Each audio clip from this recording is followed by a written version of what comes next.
Olha, depois de 2 décadas de regime militar, o Brasil estava precisando, e muito, de um novo começo.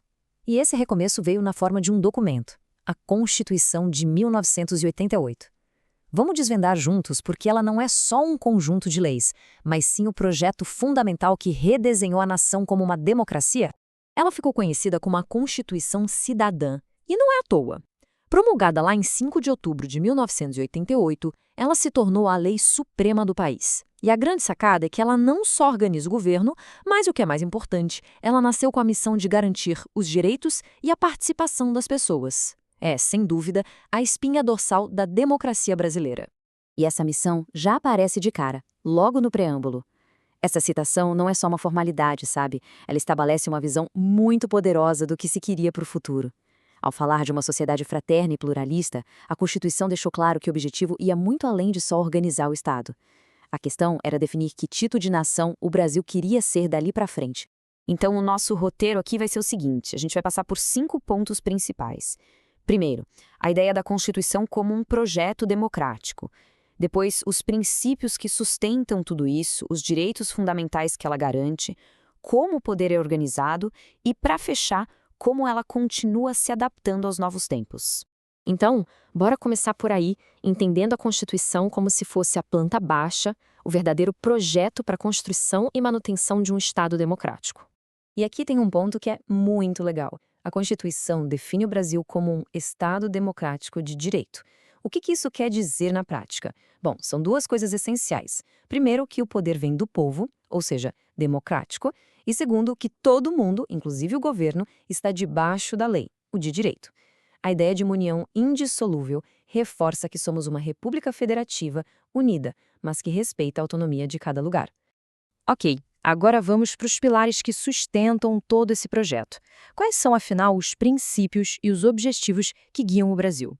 O artigo 1º já chega com tudo, listando os 5 alicerces da nação. Soberania e cidadania, isso reafirma a independência do país e o poder do povo.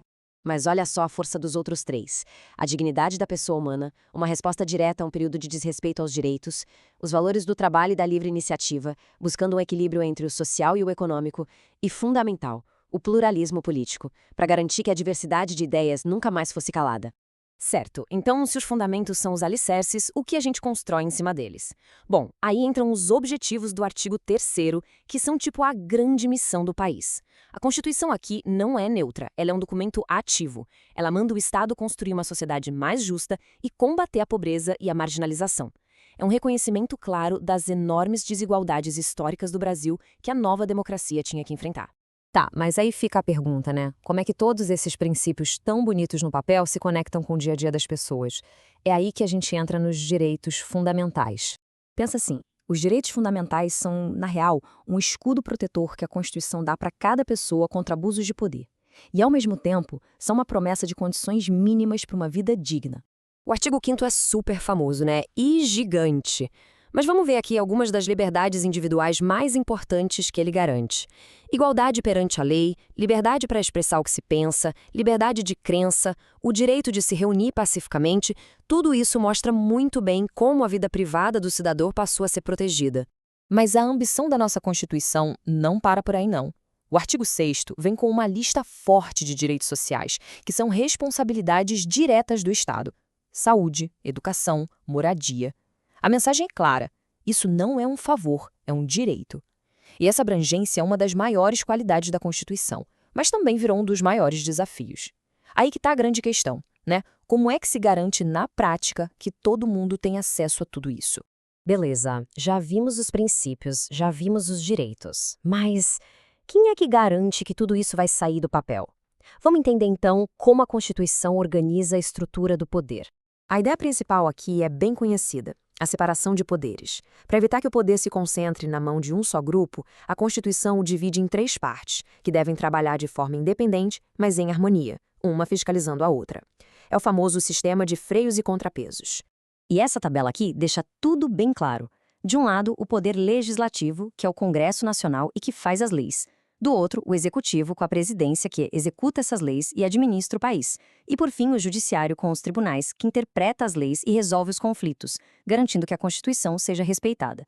Para fechar, É fundamental entender uma coisa. A Constituição de 88 não é um documento estático, sabe? Uma peça de museu. Ela foi feita para se adaptar às mudanças da sociedade. E bota adaptação nisso. 91 emendas até 2016. É um número bem alto, né? Mas por que tantas mudanças? Isso não é um sinal de fraqueza, mas sim um reflexo da própria natureza detalhista da Constituição e da velocidade das transformações que o Brasil viveu desde então.